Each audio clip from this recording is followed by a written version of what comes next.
Hello दोस्तों, आप सभी का स्वागत है एक बार फिर आपके अपने चैनल बी यूनिक पे। दोस्तों, आज मैं आपको you can sell by Shiv Khera इस किताब के 3rd चैप्टर की समरी दूंगा, जो है एटीट्यूड डिटरमाइंस द सक्सेस। एक कॉमन नियम है कि सेलिंग सीखना एक तरह से स्विमिंग सीखना जैसा होता है, क्योंकि दोनों करने से ही सीखे जा सकते हैं, सिर्फ बुक पढ़ने से नहीं। A positive attitude determines the success. Sales बहुत हद तक सेल्स प्रोफेशन के एटीट्यूड पर डिपेंड करती है। एक अच्छा सेल्स प्रोफेशन कभी भी अपने काम से घृणा नहीं करता, बल्कि उसका अपने प्रोफेशन पर गर्व होता है। हाँ, उसे उस टाइम अच्छा नहीं लगता जब वो सही परफॉर्मेंस नहीं दे पाता।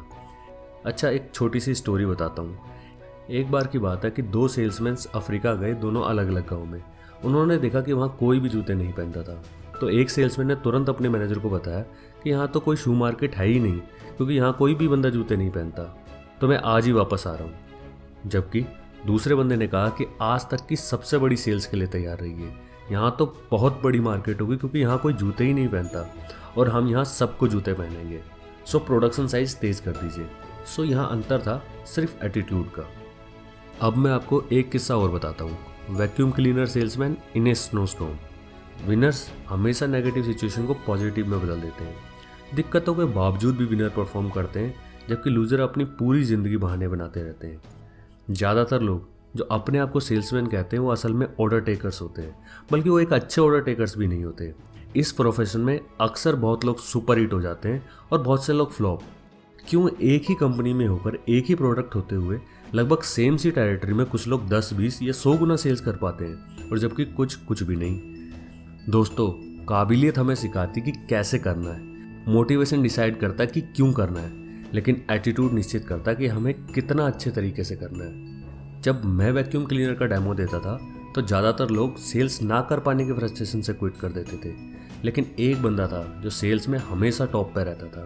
उसने एक वाक्य बताया कि कैसे उसने एक ही दिन में 24 वैक्यूम क्लीनर बेच दिए, जो कई सेल्समैन कई महीनों में भी नहीं बेच पाते। एक दिन वहाँ बर्फ़ का तूफान आया हुआ था, घुटनों तक बर्फ़ जमी हुई थी। सर्दियों के सीजन में टोरंटो में साल में कुछ दिन ऐसा होना आम बात है। कई बार तो स्कूल ऑफिस भी ज़्यादा बर्फ़ गिरने के कारण बंद कर दिए जाते हैं। ज़्यादातर सेल्समैन इसे मौका समझते हैं घर पे आराम करने का, लेकिन इस बंदे को इसमें एक बहुत बड़ी अपॉर्चुनिटी दिखी, 2 रीजंस की वजह से। पहला, उसने महसूस किया कि आज के दिन सारे घर पे ही होंगे, चांसेस है कि वो अपने कस्टमर से अच्छे से मिल पाएगा। और दूसरा, आमतौर पर वैक्यूम क्लीनर का डेमो शाम में या वीकेंड में दिया जाता है, क्योंकि अगर घर में किसी एक को डेमो दिया जाए और उसे वो पसंद भी आ जाए, फिर भी वो अपने पार्टनर से बिना सलाह किए परचेज नहीं करते। कई बार शायद ये एक बहाना भी होता हो, लेकिन कुल मिलाकर सेल होने के चांसेस बहुत कम हो जाते हैं। लेकिन उस दिन दोनों डिसीजन मेकर घर पे ही रहते, और अगर क्लाइंट को पसंद आ जाए तो प्रोडक्ट को दूसरी बार डेमो देने का टाइम भी बच जाएगा। साथ ही उसे ऐसा लगा कि उसके पड़ोसी ही उसके सबसे अच्छे क्लाइंट होंगे, क्योंकि हर किसी की नीड सेम ही होती है।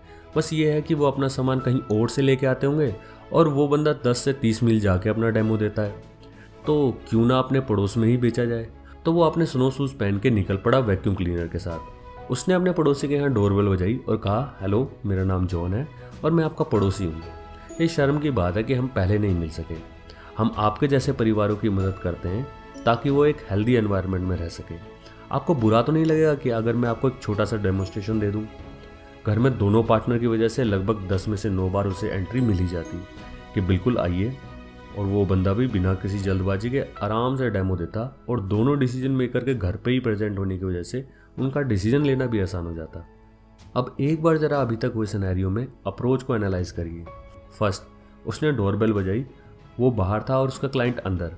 अगर कोई भी बंदा बाहर खड़ा हो, वो भी इतने ख़राब मौसम में, ऊपर से वो आपका पड़ोसी है, तो इंसानियत के नाते भी आप उसे अंदर बुला ही लेंगे, तो एंट्री करना आसान था। सेकंड, उसने कहा, हम आपके जैसे परिवारों की मदद करते हैं ताकि वो एक हेल्दी एनवायरनमेंट में रह सके। अब आप ही बताइए कि कौन अपने परिवार को हेल्दी एनवायरनमेंट में नहीं रखना चाहेगा। एक बात और गौर करिए, उसने ये नहीं कहा कि मैं ABC कंपनी से आया हूँ और मैं आपको वैक्यूम क्लीनर का डेमो देना चाहता हूँ। फोर्थ, उसने अंदर आने के लिए परमिशन ली और फिर अंदर आया। फिफ्थ, अब उसने उसको प्रोडक्ट दिखाया और फील कराया कि प्रोडक्ट कैसा है। उसने उनको सारे एडवांटेज दिखाए वैक्यूम क्लीनर के। उसने यूज़ करके दिखाया उनके घर पे। बहुत डर्ट निकली कारपेट के नीचे से, पर्दों के पीछे से और यहाँ वहाँ से। बताया कि यह आपके परिवार की सेहत के लिए कितनी खतरनाक हो सकती है।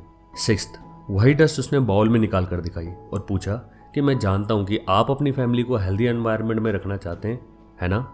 और बिल्कुल हर कोई यही कहेगा, बल्कि वो डस्ट देखते ही वो क्लाइंट खुद ही पूछ लेंगे कि इससे कैसे पीछा छुड़ाया जाए और इस वैक्यूम क्लीनर का क्या रेट है।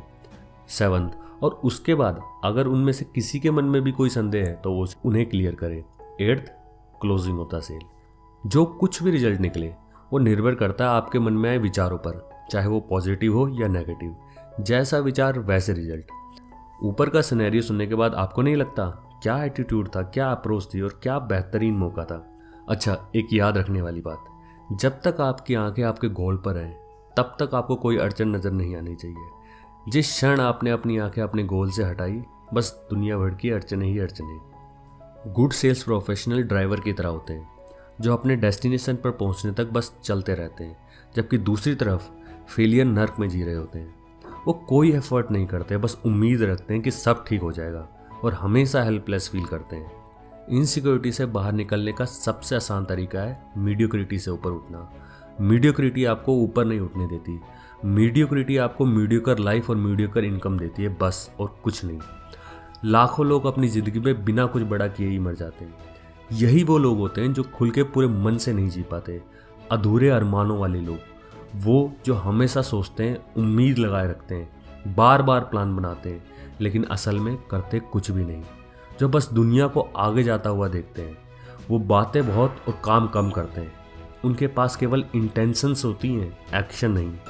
मीडियोकर्स के लिए 2 लाइंस, उनके लिए ज़िंदगी बस टाइम काटने के बराबर है। बस जब से पैदा हुए और मरने तक आराम से बस टाइम काटते रहो। उनके लिए ज़िंदगी जीने का नाम नहीं, बस काटने का नाम है। उनका हर दिन बस पिछले दिन की तरह एक और दिन होता है। वही अपने कल को आज से बेहतर करने के लिए कुछ नहीं करते। खुद को बेटर करना उनके शेड्यूल में होता ही नहीं। मीडियोक्रिटी में मत रहिए। अगर आप अपना लक्ष्य बड़ा चुनेंगे तो जल्दी आप पाएंगे कि आपकी रेपुटेशन बढ़ेगी और साथ ही कमिटमेंट और क्रेडिबिलिटी भी। एक बारीकी से किए गए अध्ययन में पाया गया कि जो लोग टॉप सेल्समैन होते हैं वो कोई बहुत ज़्यादा हायर एजुकेशन या चार्मिंग पर्सनैलिटी के नहीं होते, ना ही वो सिर्फ सेल्स को लेकर इस फील्ड में आए होते हैं। ये 3 चीज़ें उन्हें सक्सेसफुल सेल्समैन बनाती हैं: एटीट्यूड, एम्बिशन और एक्शन। एटीट्यूड जो आपको मेंटल टफनेस देता है, एम्बिशन जो आपको क्लियर गोल के साथ बर्निंग डिज़ायर देता है, और एक्शन वो हथियार है जो ख्वाबों को असलियत में बदलता है और पोटेंशियल को प्रॉफिट में कन्वर्ट करता है। हर बंदे का एक यूनिक वे होता है सेलिंग का। यूनिकनेस का मतलब है कि किसी को भी डुप्लीकेट ना करना और बिल्कुल ओरिजिनल रहना। चाहे प्रोडक्ट कैसा भी हो, एक अच्छा सेल्स प्रोफेशन अपने क्लाइंट के मन में छाप छोड़ जाता है। विनर्स के पास अनएंडिंग डिज़ायर्स होती है अपने गोल को अचीव करने के लिए। Positive mental attitude. अगर आप सक्सेसफुल प्रोफेशनल की ज़िंदगियों को अध्ययन करें जिन्होंने अपनी लाइफ में एथिकली फाइनेंशियल इंडिपेंडेंस को अचीव किया है, तो आपको उन सभी लोगों में एक चीज़ कॉमन मिलेगी, वो सारे पॉजिटिव थिंकर और पॉजिटिव डूअर थे। आपके विचारों और सफलता या असफलता के बीच बहुत गहरा रिश्ता होता है। गुड सेल्स प्रोफेशन अपने आप को पॉजिटिव रखने के लिए रोजाना अपने मन को पॉजिटिव थॉट से फीड करते हैं। जिस टाइम मैं लाइफ इंश्योरेंस सेल करता था, उस टाइम मेरे मैनेजर ने मुझसे पूछा था कि क्या मुझे विनर और लूज़र में अंतर पता है, और उनके जवाब को सुनकर मैं उसे कभी भुला नहीं पाया। उन्होंने कहा था, विनर्स अपनी आदत बना लेते हैं वो काम करने की जो लूज़र करना पसंद ही नहीं करते। आपको लगेगा कि वो कौन सी चीज़ें जो लूज़र करना पसंद नहीं करते।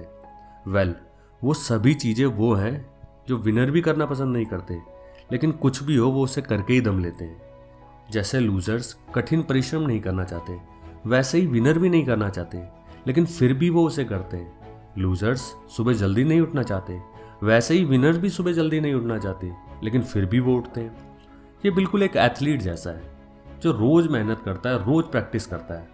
आप ही बताएं, क्या उसे रोज़ प्रैक्टिस करना अच्छा लगता होगा, या वो रोज़ प्रैक्टिस करना चाहता भी है? जवाब है नहीं, बिल्कुल नहीं। लेकिन वो फिर भी करता है और यही चीज़ उसको चैंपियन बनाती है। डिसिप्लिन का क्या मतलब है? डिसिप्लिन का मतलब है वो करना जिसे हमें करना ही चाहिए और हम उसे करके ही रहेंगे, चाहे वो करना हमें पसंद हो या ना हो। ज़िंदगी एक पुश और पुल की तरह होती है। कभी कभार हमें अपने आप को पुश करना होता है और कभी कभी पुल। बिल्कुल किसी गाड़ी के जैसे उसमें एक्सीलरेटर और ब्रेक काम करते हैं, बिना एक दूसरे के उनको नुकसान हो सकता है।